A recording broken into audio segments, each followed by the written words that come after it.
एक छोटे से गांव का रहने वाला था। अपनी माँ को लेकर मेरठ के जीपी ब्लॉक के बाहर एक स्टाफ क्वार्टर में रहने आया था। उसका जीपी ब्लॉक के चौकीदार की तरह पहला दिन ही था जब उसके साथ ये घटना घटी। संजय नौकरी मिलने के बाद बहुत खुश था, पर उसे ये नहीं मालूम था कि जिस जगह की वो चौकीदारी करने वाला था वो इंडिया की सबसे भूतिया जगहों में से एक कही जाती है। संजय की नई नौकरी लगने के कारण उसकी माँ उस रात उसकी मनपसंद खाने की चीजें बना रही थी। संजय जीबी ब्लॉक के एरिया के बाहर से टॉर्च मारता हुआ राउंड लेकर वापस अपने क्वार्टर में खाना खाने घर आ रहा था।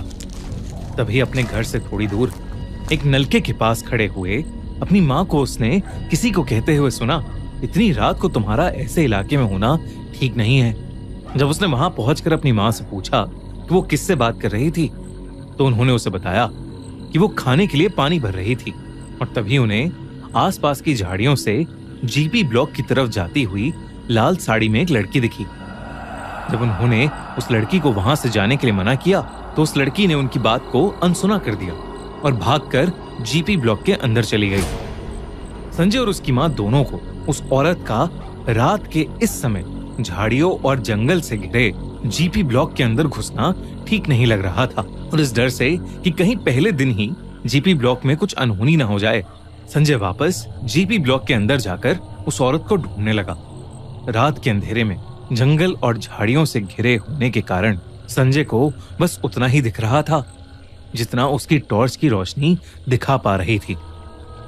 जीपी ब्लॉक का बंगला 3 हिस्सों में बटा हुआ था। दिन में वहां जितनी शांति लग रही थी, रात के अंधेरे में वही खामोशी अब और ज्यादा भयानक लग रही थी। संजय ने सोचा कि उसे जीपी ब्लॉक के उन 3 हिस्सों में एक एक करके जाना चाहिए। अपने हाथ में लाठी लिए और टॉर्च के सहारे संजय जब पहले हिस्से में घुसा तो उसके पूरे शरीर में उसको एक रूह चीर देने वाली ठंड महसूस हुई। ये बहुत अजीब था क्योंकि तब गर्मियों का मौसम चल रहा था और बिल्डिंग के अंदर इतनी तेज ठंड का होना बिल्कुल भी नॉर्मल नहीं था।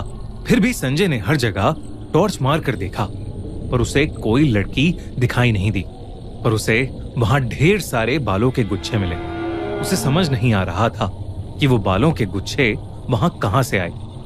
तभी उस बिल्डिंग के अंदर एक कोने से 2 लाल आंखें उसे घूरती दिखी, लेकिन जब वो उसके पास गया तो वो अंधेरे में कहीं गायब हो गईं। संजय ने पूरी बिल्डिंग छान मारी लेकिन उसे कुछ भी नहीं मिला, पर उसे हर वक्त वहां पर किसी की मौजूदगी महसूस हो रही थी। संजय उस लड़की को ढूंढता हुआ अब जीपी ब्लॉक के अगले हिस्से में घुस गया। दूसरी बिल्डिंग के पास जाते जाते उसे ऐसी बदबू आने लगी जैसे कोई जानवर वहां कई सालों से मरा पड़ा हो।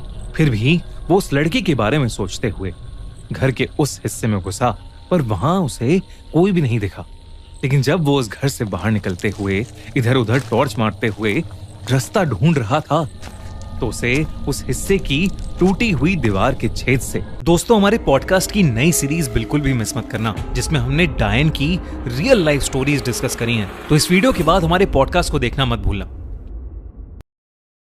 4 लोग दिखे। उन्होंने ब्रिटिश ऑफिसर्स की यूनिफॉर्म पहनी हुई थी और वो शराब पीते हुए गप्पे मार रहे थे। उन्हें देखते ही उसने चिल्लाकर उन्हें वहां से जाने को कहा, पर उन चारों ने उसकी बात को जैसे बिल्कुल अनसुना सा कर दिया।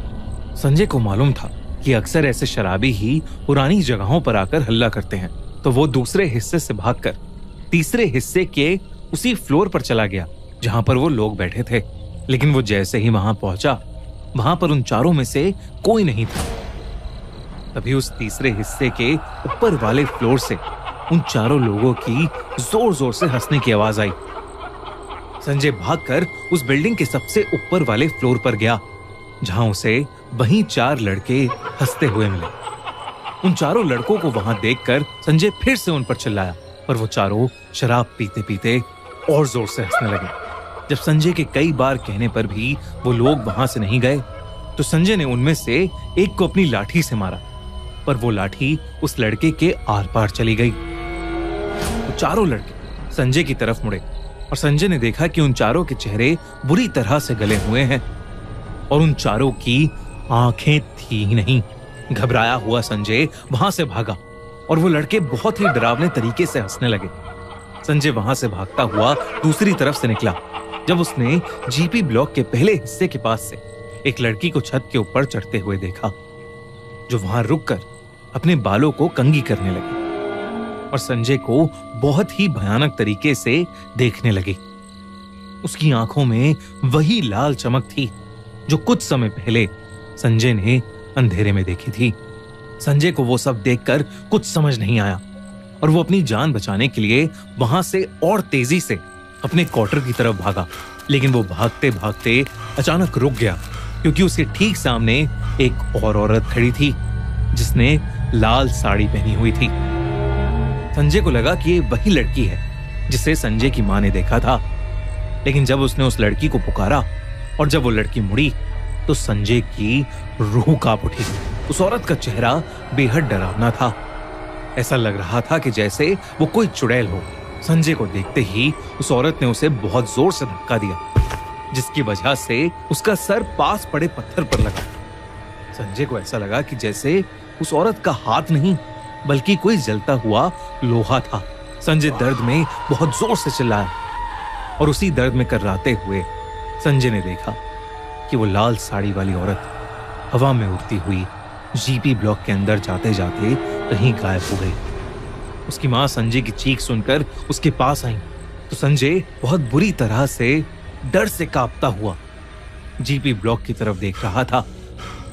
तभी संजय ने अपने कान में एक औरत की आवाज सुनी जो जीपी ब्लॉक के अंदर से सिर्फ संजय को सुनाई दे रही थी और जो उसे कह रही थी, मैं हमेशा यहीं रहूंगी और अगर तू और तेरी मां यहां फिर से आए तो मैं तुम दोनों को जान से मार दूंगी।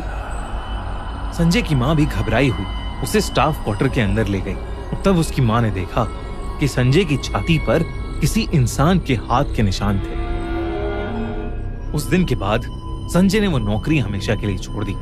बाद में उसे पता चला कि जीपी ब्लॉक में पहले ब्रिटिश आर्मी की बिल्डिंग्स थीं और वहां पर अक्सर लोगों के साथ ऐसी ही चीजें हुई हैं। कई लोगों को वहां ब्रिटिश आर्मी के टाइम के ऑफिसर्स दिखे हैं और कई लोगों को वो लाल साड़ी वाली औरत। संजय समझ गया था कि उस दिन वो मेरठ के भूत बंगले से बाल बाल बचा। मेरठ जीपी ब्लॉक के बारे में कई अफवाहें, कई लोग उसे इंडिया का सबसे हॉन्टेड भूत बंगला कहते हैं तो कई कहते हैं कि ये सब एक झूठ है। हमें कमेंट्स में जरूर बताइए।